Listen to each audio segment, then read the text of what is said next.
Okay, good evening everybody. My name is Azeez, the state chairman of TOAN of the NRTW, Lagos State, Tricycle Owner and Operators Association of Nigeria, TOAN. Àwọn nǹkan tó ṣẹlẹ̀ lẹ́nu ni mo fẹ́ sọ̀rọ̀ lé lórí.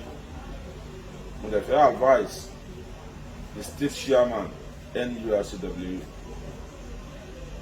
Why is my advice in pé just because you are still a state chairman, you have not deserved any respect from me, because Tabanso in terms of transportation in Lagos State, watch me in any level. Mo mọ buses tí mo rà sékòó tó ń ṣiṣẹ́ tó ń lọ tó ń bọ̀. Tọ́n bá ka staff tó ń ṣiṣẹ́ London transport company mi lásán, there are more than 3,000 workers, both the driver and conductor. Tọ́n bá ní iye operator tó ń wa àwọn tricycle mi lásán, I have more than 3,000 operators tó ń wa àwọn tricycle tí mo ní lÉkòó, more than 3,000 tricycle. When we are saying something about transport sectors, you are not up to, but you have an opportunity to be a state chairman. Mi ò dẹ̀ bínú ẹ, mi ò bá ẹ jà, nítorí mi kì í bínú èèyàn, nítorí Ọlọ́run ló máa ń mú èèyàn dépò. Ọlọ́run ló máa ń mú èèyàn dépò. Ọlọ́run kádàrá pé kí n wà láàárín ẹ̀yin ni, mi ò tọ́ lẹ́nu tó yẹ kó máa bó ní mọ́tò ṣe, but ibi tọ́lọ́run tò mí sí láti kékeré mi nìyẹn. Nítorí gbogbo ìwà àbàjẹ́, ìwà abatẹnijẹ́ tó wà lọ́wọ́ yín, Ọlọ́run ò ní kí n ní lọ́wọ́. Gbogbo ohun tèmi máa ń ṣe, mo máa ń ṣe pẹ̀lú páyà Ọlọ́run. Nítorí mo mọ̀ ká ayé ìkọ́lá ayé wa ṣe máa kó òǹbí ayé ìjọkan. A máa pàdé Ọlọ́run tá a máa ṣèṣirò bá a ṣe lo ayé. I can be surprised. One appoint me as a state chairman Marua, state chairman Tricycle. It's not that it affects your own position. Me ò do position ne. Tricycle ni mo head. And then yourself no send message sí wa pé o fẹ́ bá a ṣe meeting láàárọ̀ yìí kí n wá sí meeting. Láì mọ̀ kó ti set ilé pé kán pa meeting bá dé sí meeting náà. When I reach the meeting, o ti set àwọn tó máa gba ẹ̀mí mi lẹ̀.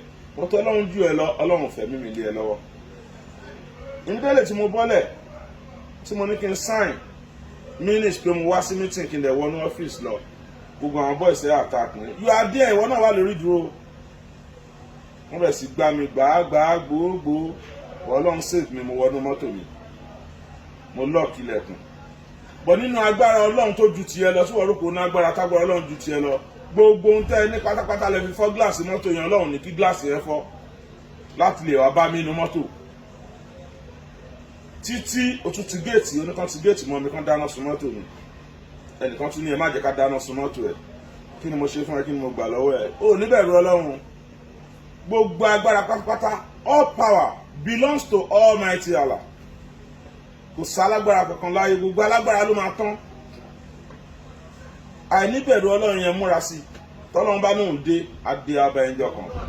But mo wá advice ẹni. Láì lẹ́yìn yẹn, lẹ́yìn táwọn ọlọ́pàá dé tí mo ṣe àṣílẹ̀kùn mọ́tò mi tí mo bọ́lẹ̀, oníbọn wà nínú mọ́tò mi. Àwọn ọlọ́pàá ara rẹ̀ tó wá, wọ́n ṣàṣogbo mọ́tò mi. On my present, mo ní sọ́n ti wà satisfied. Wọ́n náà wọ́n rí bọ́n nínú mọ́tò mi wọn. Kò sí nǹkan kan nínú mọ́tò mi. After left, láti lọ sí ọ́fíìsì RRS, wọ́n padà gbébọn dé. Bọ̀ mo dúpẹ́ fọ́lọ́run pé àwọn ọlọ́pàá tàná tún ti yàtọ̀ sáwọn ọlọ́pàá tèní. Àwọn ọlọ́pàá tàná lè sáré kó fún kó fowó rà wọn kó báyìí wọn. Mo dúpẹ́ fọ́lọ́run pé ọlọ́pàá tí ó gbébọn yẹn dé pé òun rí bọn. Wọ́n padà béèrè lọ́yẹ̀ pé bó ló ti rí bọn, ó nílẹ̀ ilẹ̀ lòun ti gbébọn.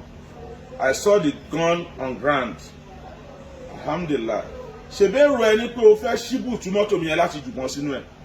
Ló fi ń pariwo pé bọn wà nínú mọ́tò mi. Ọlọ́run ò fún ẹ ṣe. Tó bá wùn ẹ́ kó jáwọ́, tó bá wùn ẹ́ kó má jáwọ́, ìwọ nìyẹn, Ọlọ́run nìyẹn. But mi ò ń ṣẹgbẹ́ ní iṣẹ́ transport. Because I can say it boldly. Kán lọ wọnú register Lagos State, nínú lájà Lagos State. Ẹni tó bá ra mọ́tò jù mí lọ lÉkòó, àbẹ́ni tó ra kẹ̀kẹ́ márúwá jù mí lọ lÉkòó, àbẹ́ni tó ra ọ̀kadà jù mí lọ lÉkòó. That's my main business. Normally I have many business. I have petrol station, I'm a bakery. I have many business that I'm doing. Me blame me. You people rely on these union activities alone. That's what you rely. You can't do any empowerment for people. You can't assist anybody just to collect illegal money. Ibi tó ṣe sí tó fẹ́ jẹ ńbẹ̀, àwa tá ara mọ́tò, àtàwọn ò bá ara mọ́tò sí títí ṣé wọlé ló fẹ́ gbowó lọ́wọ́ ẹ̀. All this property belongs to us. Owó tí union gbà lórí mọ́tò mi nìkan léèdè ó lé ní 1 million naira. Union gbà lórí mọ́tò tèmi nìkan. What are you not telling me? Still yet me ìbáyìí mo dúró sí di Marwa mo operate Marwa. Ọ̀pọ̀lọpọ̀ náà believe pé mo ń gbowó lórí union mọ́tò, which is not. Iṣẹ́ Marwa ni mo ń control. Still yet náà Marwa yìí náà tún wá jáàkì ẹ̀ kó lọ́wọ́ wa. Ṣé bẹ́yàn ni Alhaji Tajudeen Agbede, the immediately past chairman, kò gba ẹgbẹ́ yẹn lọ́wọ́ wa náà, àwọn operate tricycle wa. Ṣé bẹ́yàn lọ́lọ́run wà tó kú òun bẹ́ẹ̀ kí Agbede tó dé? Ṣé bẹ́yàn Alhaji Saola wọ́n gba ẹgbẹ́ tricycle lọ́wọ́ àwọn tó ní ẹgbẹ́? Ìwọ́dé àtọ̀kadà àti Marwa àti gbogbo wa jáàkì ogbó ẹ̀ nítorí ayé tó máa tán. Kò sí kéèyàn fi gbogbo ilé ayé ìkówójọ ó máa padà tán bó o fowó lẹ̀ ó wá fi ẹlẹ̀ ǹjọ́ kan. But continue. Mo kàn náà níyàn lálẹ́ pé kí n advice ẹ sórí pé ọlọ́pàá kà náà ò dàbí tèmi mọ́. Oníkan tì mí mọ́lé pé mo níbọn, mo ti wà lé mi o, I'm in my house. Iṣẹ́ pọ́ lọ́n ju ẹ lọ. O rò pé ó nágbára, ó nágbára kankan lẹ́ni ẹ. Ọlọ́run nìkan lálágbára. You don't have any power. Ọlọ́run nìkan lálágbára. Gbogbo alágbára lánàá dáǹsìn, wọ́n ti lọ, wọ́n ti bò wọ́n mọ́lẹ̀. Àtẹ̀mí àti ẹ̀ náà máa tó kúrò láyé, a máa lọ ṣe ṣírò bá ṣe lo ayé wa. Múra sí máa ṣe lọ. Èmi ò ń ṣe onímọ́tò ológogoro, mi ò ń ṣe onímọ́tò onígbó, mi ò ń ṣe onímọ́tò tó ń ṣèranù káàkiri. Mùsùlùmí ní tòdì kọ́, mo ń ṣẹ̀sìn mo dẹ̀ nípa ẹ̀ Ọlọ́run. Mi ní irú aburú ọmọlàkejì ní láyé. Múra sí ọ́ní system ènìyàn ní tó bá fẹ́ pa wà dọ́gbọ́n invite ẹ̀. Ó lè ré mi pa o nítorí mo jù ẹ lọ. Kí ni mo fi jù ẹ lọ? Mo ní Ọlọ́run wò dẹ̀nà Ọlọ́run. Èmi ní Ọlọ́run kò tí wò ní Ọlọ́run tí mo fi ṣàgbá ènìyàn. Continue. Ṣèbó ní ó máa yẹ̀yẹ́ ẹni tó jù ẹ lọ, ó fẹ́ yẹ̀yẹ́ national president ẹgbẹ́ wa. Bóyá òun ló ní ẹgbẹ́ ni o, bóyá àwọn bàbá yẹn ló ní ẹgbẹ́ ni o. Ẹnu ẹ̀ látijọ́ wa yẹn. Continue. Ó dẹ̀ rò pé ó lè máa bá orúkọ bàbá oníbàbà jẹ́ tí Aṣíwájú Bọ́lá Ahmed Tinubu bá tó orúkọ ara ẹ̀ ṣe ìwọ ò ní máa lo orúkọ wọn.